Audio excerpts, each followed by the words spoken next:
And we're back on our third of 4 shows, everybody. Let me invite George and JR back.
Hey, 9 people, and there's JR. All right. Wait a sec. Yes, the flip is, well, actually, it's my old license plate, and I had to renew my new tags, so I kept those off my old car, and I just put them over my shoulder right there. So, yep, it's flip. Harrowing, Brad. SoFlo, great show. SoFlo's back. Howdy, Bob. I am still trying to find Spider-Man Maximum Cloneage on my comic shop. It didn't like me typing in Maximum Cloneage. Maybe it's not for sale. Marvel team up. Nope, there it is. No, that's I was about to say maybe Avi Arad tore all the copies up like he supposedly did the originals for Fantastic Four's or Roger Corman movie. Share my screen. My comic shop, Alf. There we go. Okay. Got it. Okay, we ready, JR? Oh, absolutely. This one's got a lot of books, so let's go through a quick pace. Oh, God. Oh, man. So we still know the sting of the Brad Douglas wrap it up. No, we've been doing George, you did great with the other 2 ones. So I've had to adapt. It's all good. Kind of speed my way think through. It keeps us on track a little bit more. A little bit. So, all right, coming down in 3, 2. Hey, Crawl Spacers, welcome to our August Spider History with JR. What's going on, JR? I can't wait to talk about clones again. Oh my gosh. This is the 25th anniversary of Maximum Cloneage. Who would have thought 25 years ago we were going through this? Damn. Anyway, we've got George. What's going on, George? Clones, you stuck around for this show? I didn't know. Why the hell am I here? All right. Well, we did the last 2 shows where we recorded Friday Night Fights, and I went over to the Texas company. I should ask them to be a sponsor for this. This would be kind of fun. My comic shop. We wanted to see what the Maximum Cloneage Alpha is going for these days. $14 in near mint condition. There you go. If you want it CGC graded, $197. Wow. Wow. Oh my God. I'll take it outside of the clamshell, please. Oh man. Mercy. Can you imagine? Hell no. And if you have it clamshell, can you really see the back of it? Because it's a double spread, isn't it? Yeah. I mean, looky here. I mean, this is the back of it, Here, I'll full screen you. Let me look. Do it one more time. Yeah, looky here. I mean, it's a big old promotional ad for the cards. For Fleer Cards, another failed business venture by Marvel during the 1990s. I don't know. They got some money out of me. I bought those Fleer cards. Yeah, but Fleer is one of the things that helped drive Marvel right into bankruptcy. Yeah, they overpaid for it, and then the whole collectible card market crashed, just like the comics market. McNulty says 25 years old. Dang. This is really one of the worst Spider-Man issues I've ever read, is what Adam said. Wasn't that how they got saddled with Jameis? $14. Yeah, I think so. The cards was the Fleer thing. Yeah. Yeah. So not only did it cost them a lot of money, Yeah. it also had a lot of other ripple effects. Bob says the book that got me temporarily to leave comics altogether. This is the story that broke me and made me quit buying comics for 10 years. JR, why is this thing so bad? It is worth all that and more. Well, let's find out. Yeah. I remember Clonage. Yeah. I just, after we had such a good time with the Clone Saga, when we were talking about Kane watching, I thought, I want to take a break before going to the Clone Saga again. And then I got a text from George, and George said, "Hey, JR, it's the 25th anniversary of the Clone Saga or Maximum Cloneage." No, George wouldn't have sent you that text. I did. I see it. It was really Brad. You got your bald guys confused there. 25 years. But I remember. 25 years. I mean, I remember my parents' 25th anniversary, and I bought my mom something appropriately feminine with a silver 25 on it. And I bought my dad a IU Christmas ornament, and then on my own 25th wedding anniversary, I don't remember what I did then. But anyway, so anyway, the fact that this was the 25th anniversary, it made me sentimental about reliving this part. Reliving this. You're about to take a dump on this book, aren't you? Yeah. Well, at least I don't make a claim that I have to talk to people for a living. But anyway, before I begin, I want to say there will be a number of times that I do make references to The Life of Riley, the Internet Archive, written by Andrew Golitz and Glenn Greenberg. I probably won't remember to credit it every time I refer to it, but it is something that I used as a reference source when I came up with this presentation. So anyway, Maximum Cloneage. Before you begin, Brad, do you want to do the credits like you usually do here? Let's see. I don't have them in front of me as easily as Oh, here they are. Tom DeFalco wrote it. Did the plot, at least. Todd DeZago did the script. Ron Lim did the pencils. Al Milgram did the inks. Okay. So and Malibu Computer Color, Footpack and Foothammer colored this book. Well, that's apparently the reason that they even bought Malibu in the first place. Yeah, because of their digital coloring. Yeah. Yeah, they didn't want the characters; they wanted the coloring processes. There you go. There's the scripts. That's who did it. But anyway, this chromium cover, and I mean $4.95, boys and girls. Yeah. In 25 years ago, you were paying $4.95 for this. What would it be now? $12 or something? Oh, that's got to be a $10 book. That's a $10 book. Exactly. And there's not much more to it than that. But anyway, this whole Alpha and Omega, this whole thing started because of the X-Men.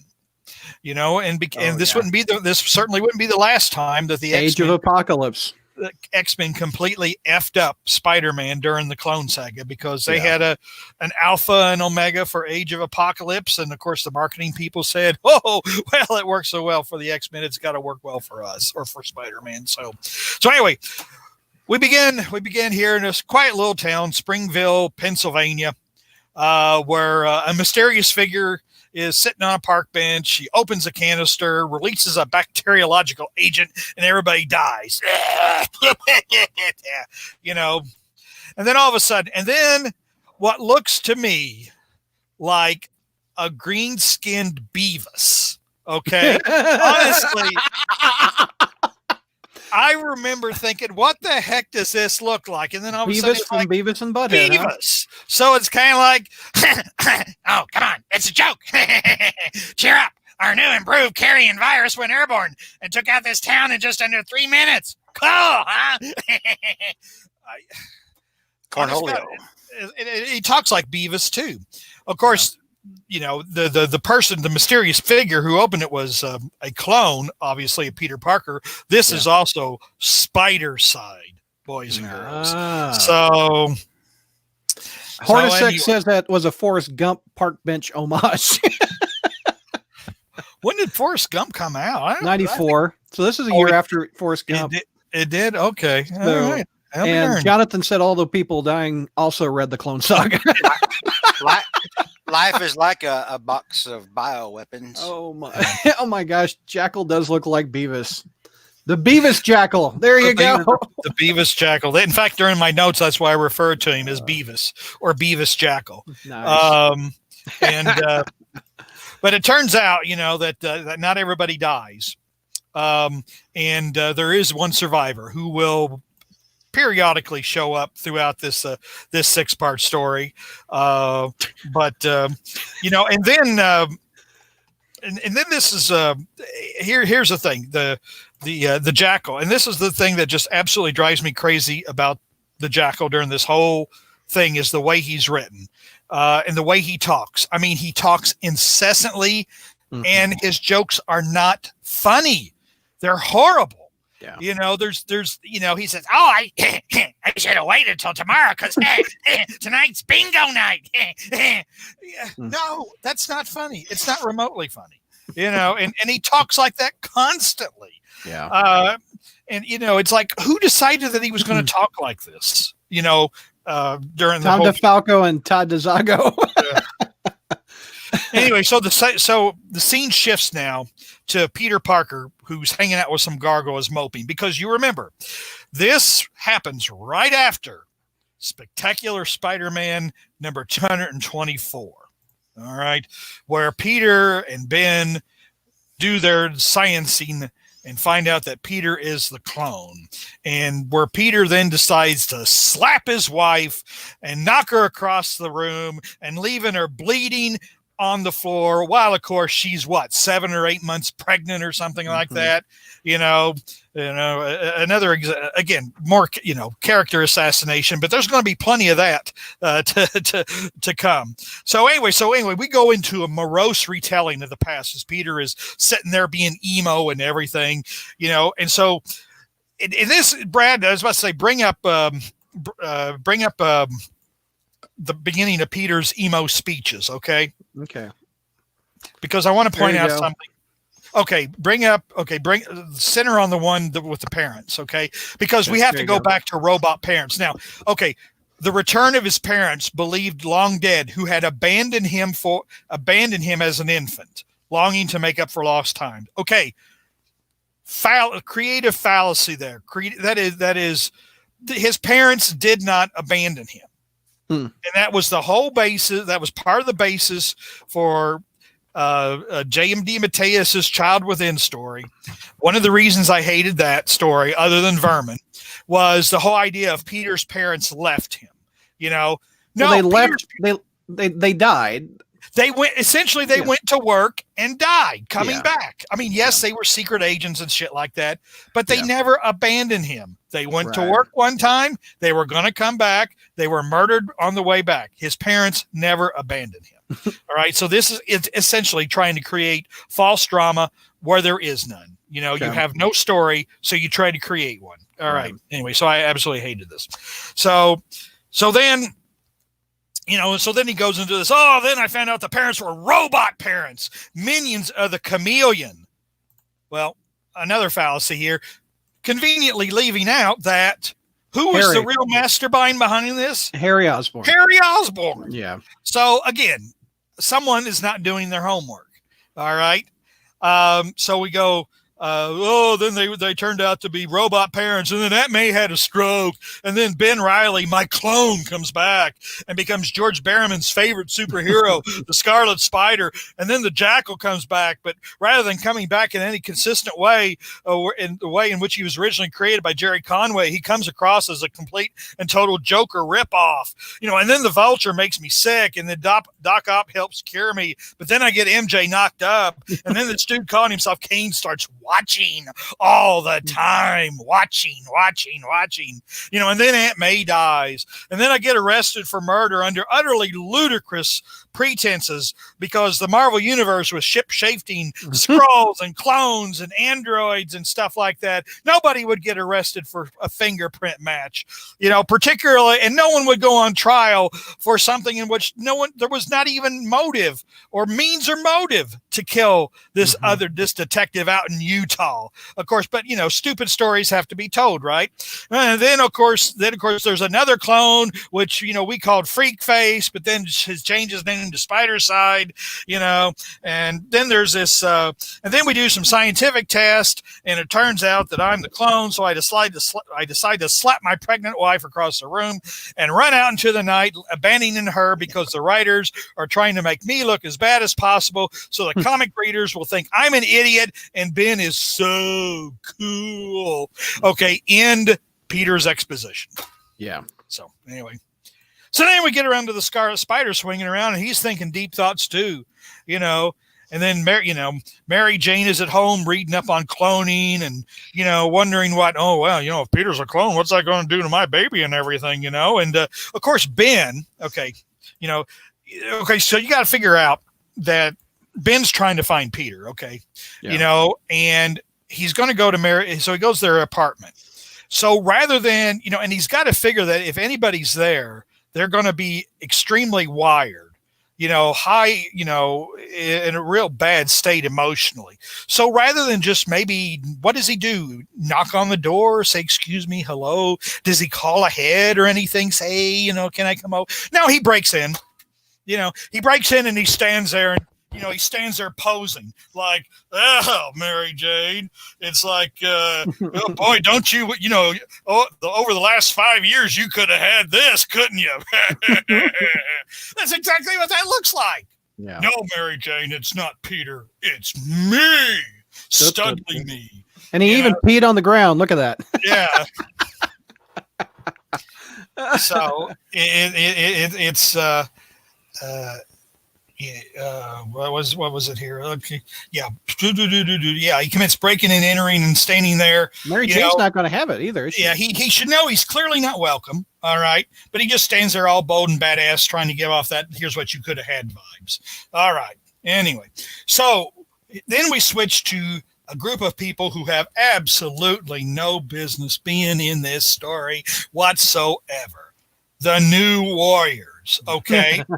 Because there's a hazmat crew that goes out to Pennsylvania, to they start, gee whiz, everybody died here, and some guy turns out that he's got superpowers as a result of this, So I'm thinking, okay, so you have a mysterious bacteriological agent that gets released. No one knows exactly the origin or whatever, and it kills all these people almost instantly, and it gives some guy superpowers. So who you going to call?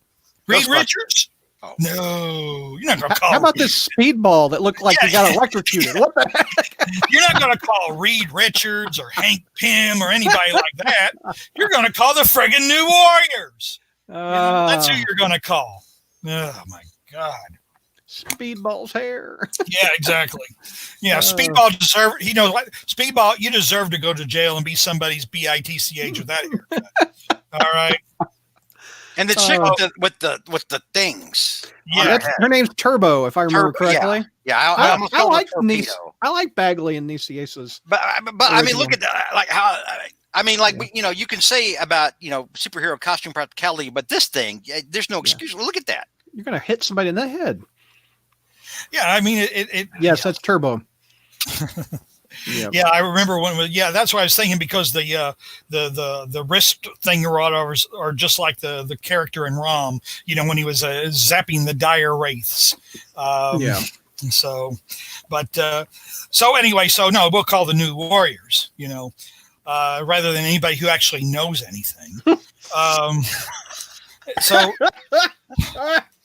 So Kane is in the midst of being transported somewhere under restraint. He's being moved from one location to another. And then he has a premonition of Mary Jane being murdered because how long has that been going on? Okay. How many issues has that happened? It's like, oh, Mary Jane's murdered by some mysterious figure that I can't make out. All right. So then, of course, he breaks loose of his restraints and disappears. All right. So back to Pennsylvania where the Scarlet Spider is heading, because when Scarlet and Mary Jane were talking or whatever, and, Mary Jane says, you can't have Peter's life. And Ben says, I don't want his life, and Mary Jane says, oh, okay, by the way, this postcard came for you, or, wish you were here. So Ben decides to go to Pennsylvania. And Spider-Side is there too, because as Beavis, Jackal, and Spider-Side were driving away, they found out about the survivor. So Beavis, Jackal drives back, and Spider-Side goes back there too to find the survivor. And of course, he runs into the New Warriors. All right, because there's look at how thick that hair is on Speedball still. Let's take out. Can the New Warriors take out a clone? We're going to find out. He's not a clone. He's not a clone. He's the real deal. He's the one true original Spider-Man. Right, Brad. right. You know? All right. So the New Warriors think that because in a previous issue of New Warriors, Spider-Side stole this agent that the Jackal used for the carrion virus. So they think that since Scarlet Spider looks like him, they got to be in cahoots, blah, blah, blah. Mm-hmm. All right. So anyway, so Peter waits till Mary Jane, back to New York or whatever. Mary Jane walks out of the apartment. Then Peter goes in afterwards, takes his Spider-Man costume, and then he decides to go mope at the Empire State Building. By the way, this is a famous Ron Lim image. This was all over the internet right when I got on. I remember this image being everywhere. It's a good looking pic. You remember this image? It's a famous Spider-Man pose. All right. Guess JR does not. I remember it. I remember it really well. Yeah, but it's it's incidental to the story. I know. So Peter's going to go mope on the Empire State Building. But guess what? Beavis Jackal just happens to be there as well. We see the Punisher in a panel, okay? Because the Punisher belongs in this story as well. All right. He's like, I'm getting the hell out of here, is what Frank is saying. No, he's going to join the action. So anyway, I forget about the Punisher in this book. So Spider-Man and Beavis Jackal start going at it. Just like Scarlet and Spider-Side and the New Warriors are all fighting. But then after the New Warriors drop the new super-powered survivor, then Spider-Side gets away and the New Warriors and Scarlet makes nice. And of course, Beavis, Jackal, and Spider-Man start fighting, and the Jackal just owns him for no good reason at all, obviously. Again, the Jackal shouldn't be able to stand toe-to-toe with him, but no, he beats him because, well, Peter's just the clone. I can't beat the original, but I can beat you. All right. And it's like, well, but wait a minute, you may be a pathetic clone, but you know what? Why don't you sign up with me and help me to create a genetically perfect world through cloning? And Spider-Man, of course, Peter Parker being our hero, our moral linchpin, in an uncertain world, sits up and shakes the Jackal's hand and decides to join him. Yeah, that's in character, right? Yeah, because I I'm nobody. I have nothing to live for. The Jackal makes me an offer. Okay, sure, why not? All right, character assassination 101. So Spider-Man takes his hand, and they're all buds now. Man. Now, and going back to Life of Riley, I want to bring up why the New Warriors in this, okay? Because, well, part of it is when Marvel got split into the 5 editorships. Yeah. And, X-Men group and Spider-Man group. The New Warriors, for whatever reason on Earth, were put into the Spider-Man group. So, anyway, so this is Greenberg's take on the situation. Yeah. So that was part 1. That really made you want to read all part 6 parts, didn't it? Yeah. So Tom Brevoort and I were editing New Warriors, and Maximum Cloneage was the first opportunity to put the New Warriors and have them take part in a major Spider-Man event. I think we were all excited about it because it was a really good opportunity to bring some attention to the New Warriors. No, you don't do that. We just had, what was that, George? What's his major Spider-Man event. But it's like, and this is where the story is going wrong to begin with. Okay. It's like, and I allude to Sins Past, when after like part 4, we found out that Gwen and Norman had done it and had goblin babies. Okay. We don't care about anything else that happens afterward until we find out why that happened. What in the world caused? We don't care. And it's like, we just found out that the Peter Parker, the Spider-Man we've been reading about for the last 20 years was a clone. Okay. We don't care about anything else now. How did that happen? What happened? Who did what? Whatever. We don't give a rat's about any other story until that one is told.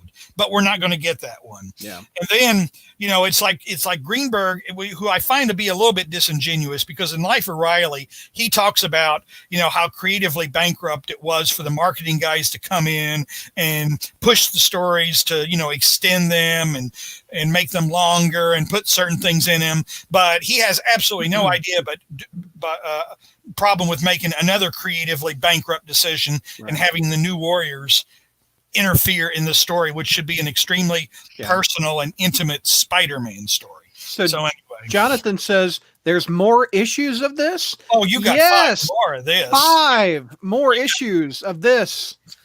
All right. Aren't you Next lucky? one is Web of Spider-Man 127. Yeah. Take me through this one. Well, this one, part 2, it starts with the Punisher, who doesn't belong in this story any more than the New Warriors do. Well, someone in chat said he did debut with the Jackal back in the day, so he does have a connection. That's now you're stretching. All right, yes, it's true, but he doesn't belong in this story. Okay.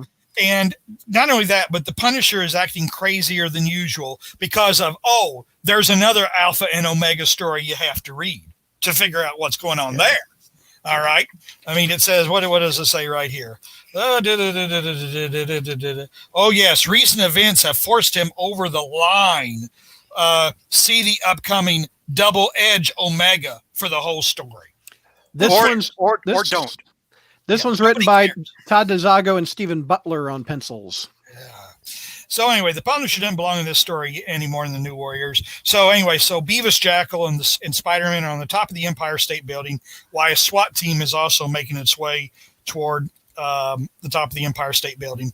So Spider-Man escapes and helps Beavis do so as well. All right. Look at Jackal in this panel. And it's like, okay. And so he's making more puns. Spider-Man is helping him escape. Because after all, they're buds now, and the Jackal, like I said, is making these stupid ass puns that aren't funny, aren't funny at all. All right. Well, puns typically are a crime against humanity. I think we can all agree with that. Hey, technically Frank Castle should be the Punisher. I mean, that should be his mutant power. Man, people were talking about giving up on the Clone Saga or Spider-Man, because I hate to see people giving up on the crawl space. Brad, why are you like this? Why are you Dude, this way? It's my gift. It's my curse. No, it's my gift. So the Punisher's taking aim at the Jackal, and Spider-Man is cooperating with Beavis just a little bit too easily, but for a second, he quite rightly realizes that the Punisher is not aiming for him. The Punisher is aiming for the Jackal, okay? Yeah. But when the Punisher fires, the Jackal makes a big production of jumping in front of Spider-Man, going, "Peter, no!" and taking bullets for him. And then all of a sudden, Peter believes the Jackal sincerely sacrificed himself for him. I mean, just 2 seconds earlier, he was saying, "Oh yeah, the Punisher's not gunning for me; he's gunning for the Jackal." So the Jackal makes an obvious jumps into a couple of bullets that were meant for him in the first place, and Peter's saying, "Oh no!" and he jumps on, beats the Punisher. "Don't you realize what you just cost humanity?" And it's like I'm holy cow, what kind of crap am I reading? Yeah, I just found the panels you're talking about. Yeah, there he goes. What are we reading? Yeah. And then and he goes, I know. And he says, I was so close to saving mankind. You could have saved him, Peter.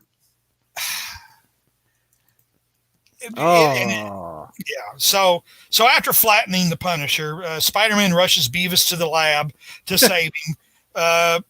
Completely buying that he was willing to sacrifice his life for him. Okay. And this is the kind of character assassination that was so infuriating, because there is no way, no matter what kind of stress Peter is under, he is this effing stupid. Yeah. Okay, this is ridiculous.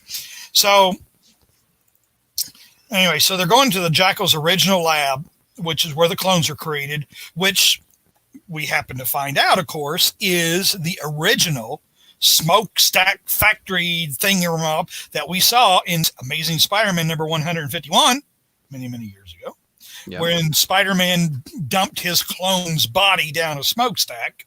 But anyway, that's where the Jackal's lab has been this whole entire time. Oh, my. All right. So Kane is there waiting, and watching. And watching.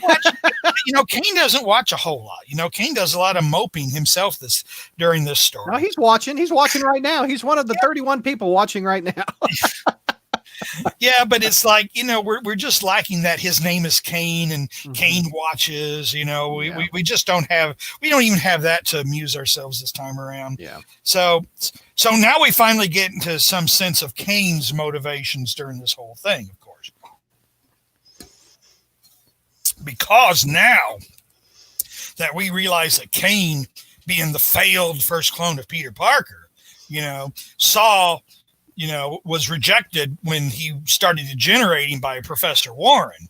All right. But then when Professor Warren created Peter, the perfect clone, then and learned to become Spider-Man, then Kane felt proud of him and felt love for him and followed his career. And so he, was devoted to Peter and therefore was trying to kill Ben and make Ben's life miserable because Ben was the original. And so so whatever, maybe not as stupid as Eddie Brock's motivations for hating Spider-Man, but pretty close. Anyway, and then Kane, of course, gets more visions of Mary Jane being murdered, but this time he sees the face of the killer. He sees who the killer is. And, oh, no, it can't be. All right. But we don't find out who it is because we got to keep dragging this out. They want you to buy 4 more comics to figure. But now remember, boys and girls, this actually comes up again. Okay. Just so remember, Kane saw the face of the killer and it shocked him. Remember that. All right. Okay. So Peter gets Beavis to the lab, and Beavis tells him what security code to enter, and it's 149-151. Are you sure it's not Cornholio? I am Cornholio. And that is a reference to next month's Spider History. There's nothing funnier than JR, a 75-year-old man, quoting Beavis and Butthead. Take that, Internet. You can never get that anywhere else. That is an incorrect reference because it really should be 147. Oh, you're right. 147. So the writer screwed this up. Okay. And then, Life of Riley in the Reminiscences screwed it up. Okay. Oh, that sucks. So, but who's paying attention? Who cares? You are. 25 years later, you are. So anyway, this dialogue is disgusting. I mean, it's disgusting. And then there's wasted panels of the Punisher fighting the SWAT team. Yeah. It's like, why? We don't care. We don't care. And then it's over. The Punisher's gone. So what was the point? What was the point of the Punisher being here? Anyway, so Beavis is laughing because this all couldn't have worked out better if he had planned it. Or did he plan it? All right. Now, boys and girls, the letters page. Okay. Oh, I don't have that. I know. The letters page. Next week, Maximum Cloneage barrels on an Amazing Spider-Man 404. It's a major turning point. Look at Peter. Brought to you by DeMatteis Bagley and some guy whose name begins with an M and ends with a T, Mahaletstedt, whatever, with a last scene that will leave you gasping. Ooh, that's a T. Even in Web of Spider-Man, Peter is face palming. He just can't take 4 more issues of this crap. I want to point out that back in the 90s, as we've talked about earlier in this evening in another episode, we were buying literally any damn thing. Oh yeah. I had stopped reading Spider-Man because it was that bad. And then it wasn't long after that I stopped reading everything. It had ripple effect for me. Like once I quit Spider-Man, I was like, I can't enjoy other things now. The 90s have gotten that bad. JR, we got 20 minutes to plow through the next ones. Oh, no, you're not limiting me, are you? I am. We got to hit that other show at 9, like we told the folks. All right, here we go. Oh, wait a minute. Anyway, so part 3, Peter's sitting there moping. Oh, I'm so unworthy. I'm a clone. I don't deserve the love of a real woman. And it was right for me.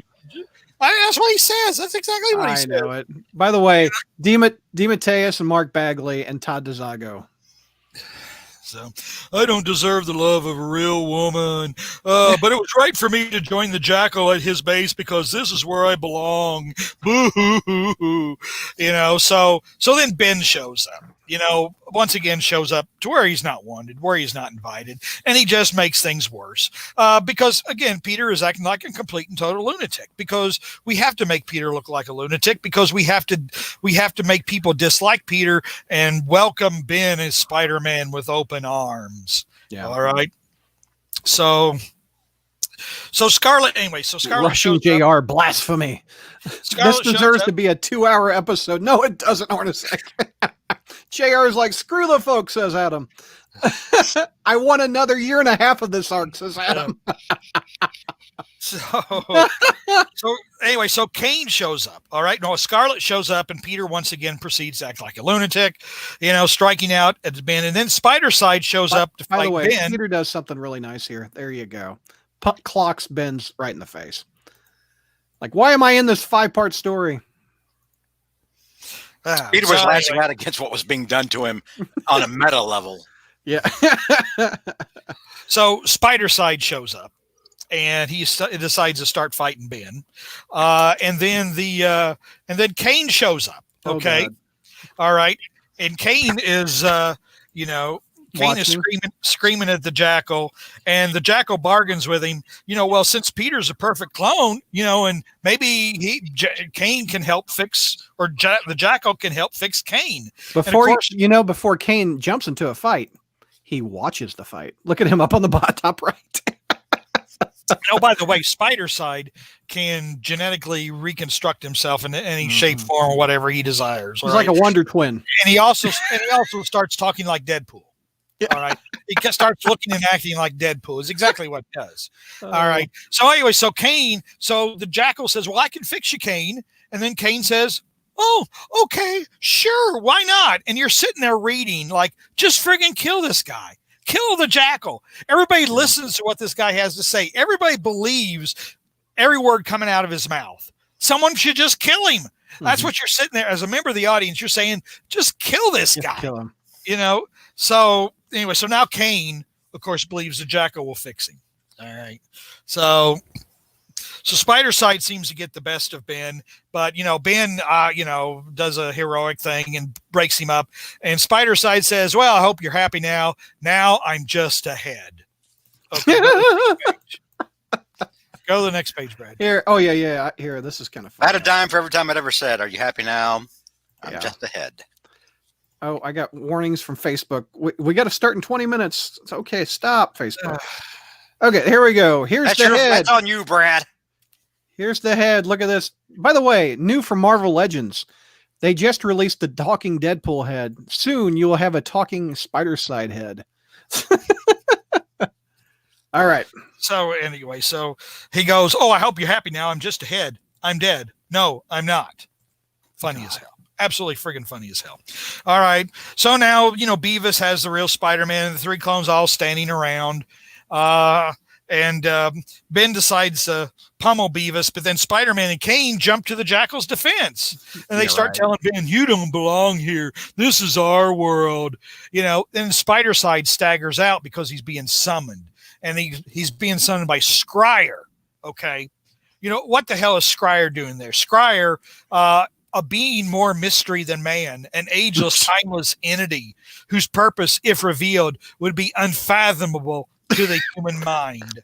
AKA the writers don't know what the hell his story is. Yeah, we'll fix it later. We'll figure it out later. And Spider-Side senses a bond, a connection, and it references anyway. There's a block there. They reference a previous meeting between Scryer and Spider-Side in Maximum Cloneage Alpha. Okay, I dare you to go back and look at Maximum Cloneage Alpha. He's not there, baby. He's not there. That's because there was 87,000 people working on this damn thing. It took that many people to write a story this bad. Oh, So my. Spider asks Scryer, "Tell me who I am." And Scryer touches him like a mystic Benny Hinn who heals him. You Wow. know? Wow. And Scryer says, "I know who I am now." What do you mean you didn't before? You're a friggin' clone that thinks he's Deadpool. So then what follows? I mean, again, what follows the next several pages is just utterly stupid dialogue. You know, Spider-Side offers to kill Ben, but Jackal says, "Nah, kill Kane instead." You know, and Kane says, "Wait, no, you said you were going to fix me. Oh, I bet." And he starts begging and pleading the Jackal, you know, saying, "Don't abandon me again. I believed you. I trusted you." And then he gets up and says, "Fine, I'll kill you later." You know, I'll kill you on the last later. page of the last issue, so you buy more comics. I'll kill you later. Okay, so anyway, then Spider-Side throws Ben into a room, and then the last panel that's going to make us gasp. Brad, go to the last panel. Boom. Last panel. That's not it. No, it's not it. Oh, there God. it is. Oh, God. Are you gasping, everybody? Are you gasping? Clones everywhere. Yeah, don't even mention it's like, okay, how did he get all the costumes to fit him? But anyway, that's besides the point. Ben's right in that last panel because he's thinking one word. He's thinking terrifying. And I'm like, yes, all of this was. Pretty much, dude. Yeah. So we go to Adjectiveless Spider-Man 61, Part 4. All right. There you go. Clones.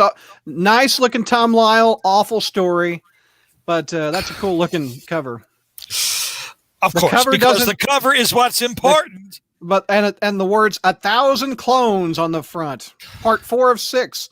Let's see if we got the credits. Oh, God. Let's see. Here's the credits. We got Howard Mackey and Tom Lyle taking over this Part 4. Headed toward Omega is what this is called. So anyway, Ben escapes from the room of 100 clones. Mary Jane goes home, and there in the living room, sitting in front of the TV, is Kane. Watching TV.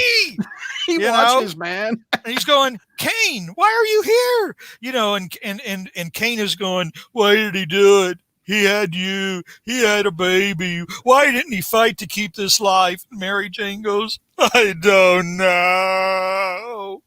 So next issue, Kane watches for Nielsen.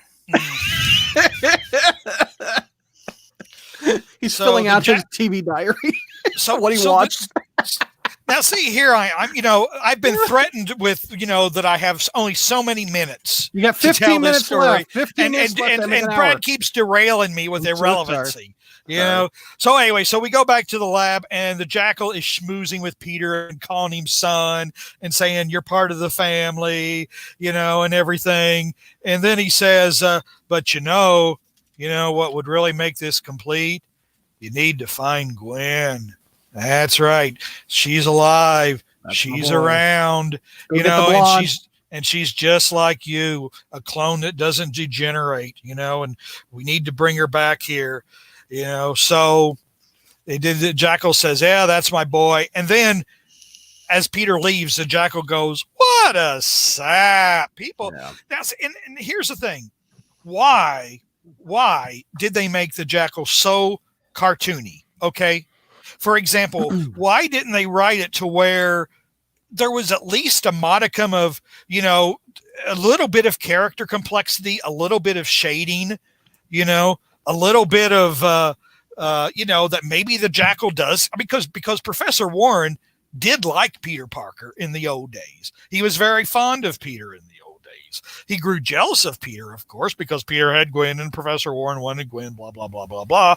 But so why do we, but why, you know, but there's absolutely no way that we believe that Peter or Kane or anybody would believe a thing the Jackal says, because the Jackal is such a gross, over the top, cartoony Joker ripoff villain. It's, you know, again, it sabotages whatever kind of story was there. It sabotages this deliberately cartoony representation of the Jackal. So Ben's fighting 100 clones. Kane is back at Mary Jane's moping, and then Kane goes into his origin story. Look at all that. Follow the Yeah. lines. Yeah. So, he goes into his origin story about how, he was the original failed clone, blah, blah, blah, blah, blah. Yeah. All right. And so then the Jackal walks into a room Or a bar. where all kinds of Gwen clones walk out of the pods, and they immediately degenerate for whatever purpose this serves. I mean, what purpose does this serve? Serves no dramatic purpose whatsoever. All right. It's just a gross scene. All right. So, Peter finds Gwen and they head back to the Jackal. And of course, Gwen is actually her name. This Gwen, this is the clone Gwen that we met back in the original Clone Saga, but she was actually married to a clone of Miles Warren, who by then was going by name Warren Miles. So her name is Gwen Miles, but whatever. All right. So Mary Jane tries to talk Kane out of his funk, and she does. And then he decides that he's going to go back and help Ben and Peter. All right. Ben realizes, and all of a sudden, then Ben realizes, oh my God, this factory was the Jackal's lab is in the very same factory where I was dumped 5 years ago when Peter thought I was a clone. And I'm thinking, wait a minute, you got there, you arrived there, you didn't know until now that was a place. I mean, it's like it's like, wait a minute, how did? It was a smokestack. How can you forget a smokestack? I mean, it's like he got there, he followed Peter there, he found Peter there, and now he realizes, oh, by the way, hey, yeah, this place looks familiar. Yeah. So anyway, so the Jackal jumps in, anyway, so Ben's fighting the clones, and then Kane jumps in and Ben says, oh, I'm not going to let you kill these guys. And Kane says, no, I understand. Just like me, they have a right to live, and he calls Ben brother. Okay. Yeah. They have as much a right of life as you and I do, brother. And they're going to stand side by side and fight until page 1 of the next issue. Continued in Spec 227. Because, which is written by Tom DeFalco, who apparently did not read the previous issue, because Ben and Kane are automatically again arguing, and Ben is saying, "Why are you're being too violent with these with these? They have a right to live." And Kane says, "What do you care? They're just clones." So, but to be honest, DeFalco couldn't have read because all these stories were probably being written at the exact same time. Yeah. So this is when Sal was penciled by Bill Sienkiewicz, which I love Sal, but not this. So this is really just some gruesome art, just really some gruesome art. So the fact that the story even is remotely, it's not coherent, but the fact that it even has any kind of coherence actually is a miracle, because they like I said, they had to be all writing this at the same time. Yeah. All right. So anyway, so Mary Jane, and this is the thing, Mary Jane's putting together a bunch of spider tracers because basically she's going to zap them all at once and send Peter a signal he can't ignore. But what's more important, boys and girls, is if you read all this dialogue, she spends the entire page rationalizing why Peter hit her at the end of, spends the entire page. I don't blame him for snapping after. I mean, it's victim blaming. Oh, it's like, well, it's my fault, or it wasn't his fault that he slapped me across the room, left me pregnant and bleeding there on the floor while he ran away.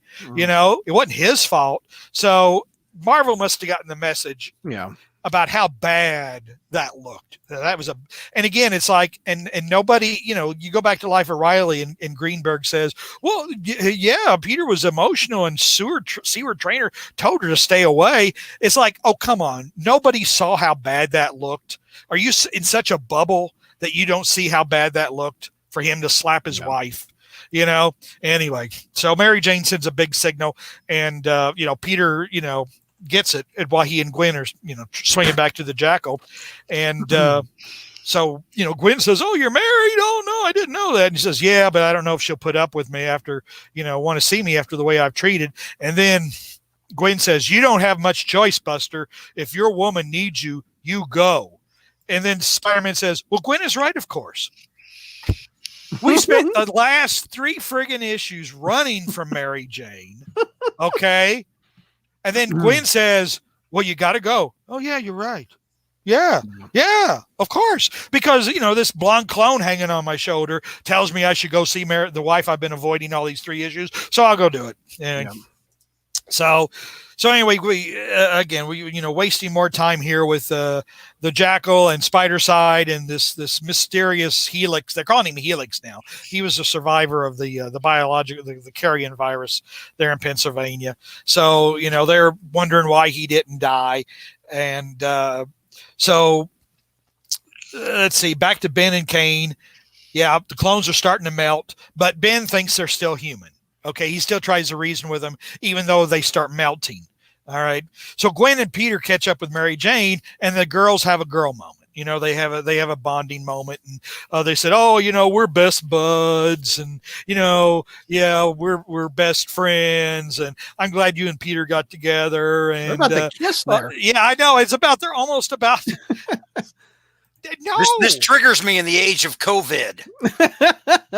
No sense of social distancing. This is not. I don't know.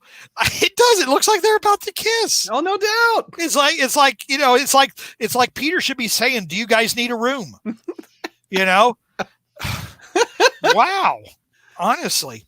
So anyway.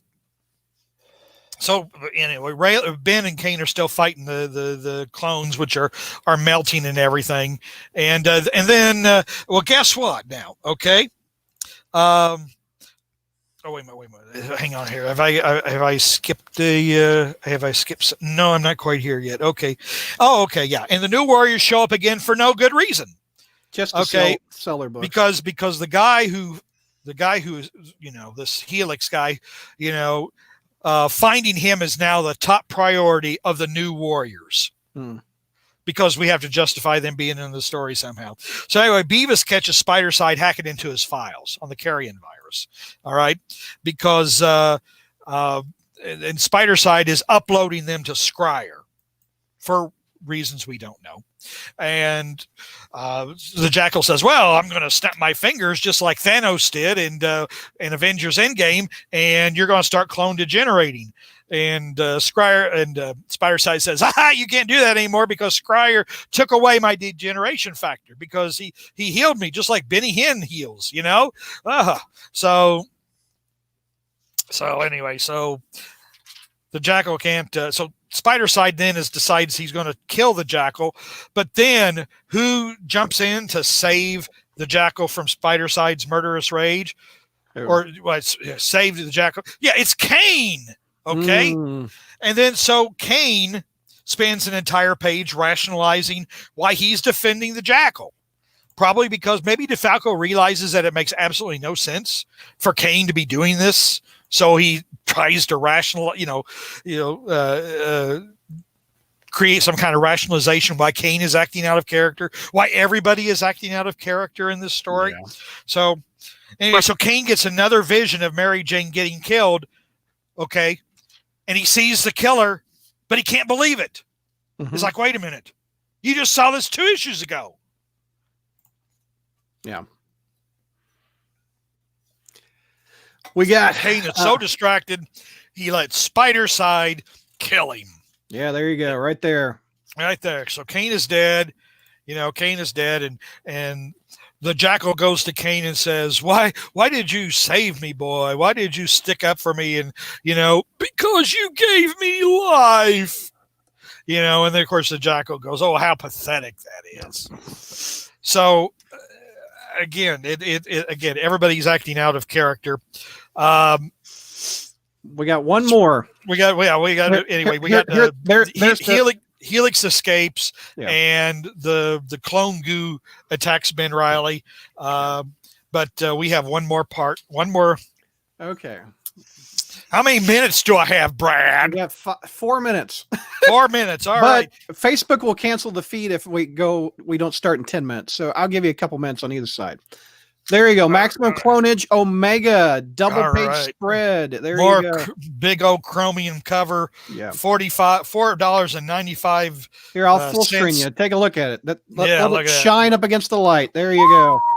$4.95 for this, boys and girls. Yep. All right. So picking up where we left off, Ben is fighting clone goo. The Jackal announces he's going to kill everybody at the Daily Bugle. So it's like, oh, wait a minute. The Jackal said he was going to kill everybody on Earth anyway. So what's it matter whether he starts at the Daily Bugle or not? They're going to all die anyway, right? So this is the first time the Jackal mentions about, oh, I'm going to kill people at the Daily Bugle now. All right. So anyway, back to Peter, Gwen, and Mary Jane. Peter's in the middle, all mopey, and Mary Jane's on one side and Gwen's on the other. Look at Gwen over there on the right. What in the world? I mean, yeah, one skanky Gwen, and look at Peter's eyes. Okay, look at. Wow. I mean, it's like he's trying out for. It's like he's trying out to be a part of Black Sabbath or something. Looks like he's constipated, getting ready to take a crap. I mean, maybe he read this book. The art in this book is there's like 4 pencilers and 5 inkers. The art is terrible in this book. Wow. So anyway, Mary Jane is going, Peter, stay with me. And Gwen is going, no, she's not a clone. She's not one of us. Look at that Peter Parker. Oh my God, that looks awful. So it's like the angel on one side and the devil on the other, or whatever. They're a cartoon character. Stay with me. No, come with me. We've got to go back to the Jackal because he's all we've got now.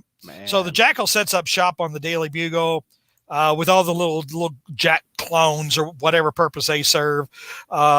Spider-Man and Gwen go back to the Jackal's lab where Spider-Man conveniently reads his master plan that he was about killing off the human race. All right. Scarlet and Spider-Side and the Jackal now all fight for 7 pages. 7 pages of a fight. All right. Wow. And then it ends with Spider-Side falling off the building and going splat on the street. Then Spider-Man joins in and the fight lasts another 4 pages.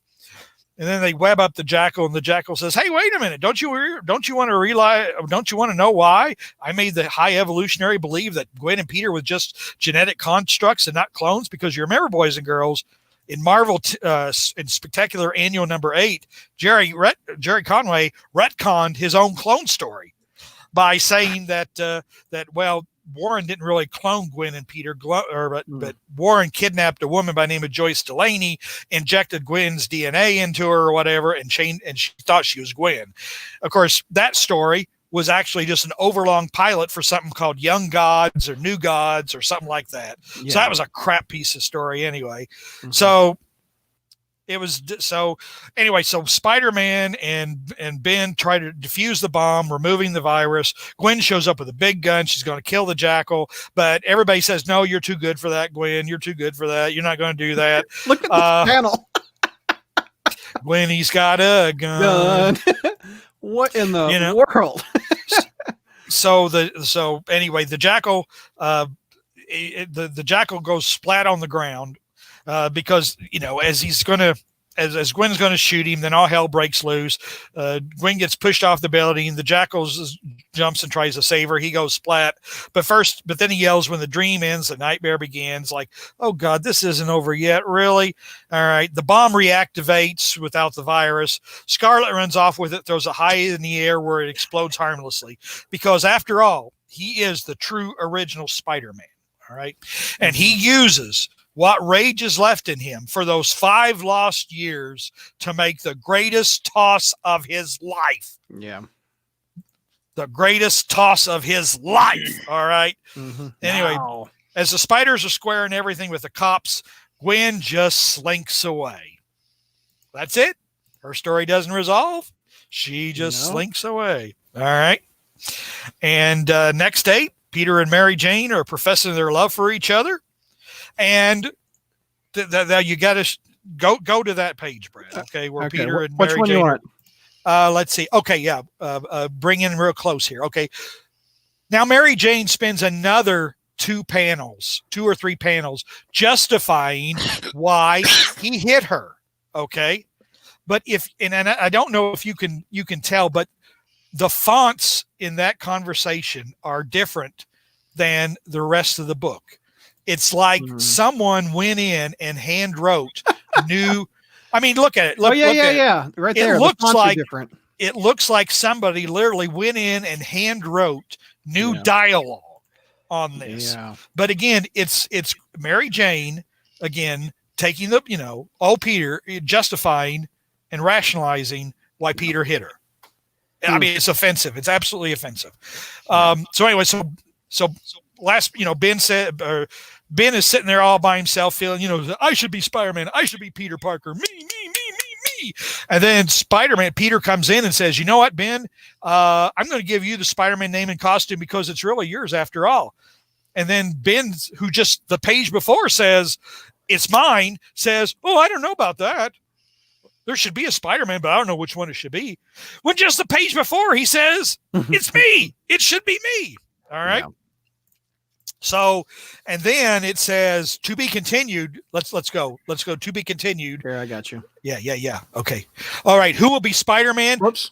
Who will be Spider-Man? Find out who stays and who goes. And Webb. Let's do the week, cycle. Right? Let's do the cycle all over again. You don't find that out. You don't find that out for at least another 2 months when Peter finally leaves and goes to Portland.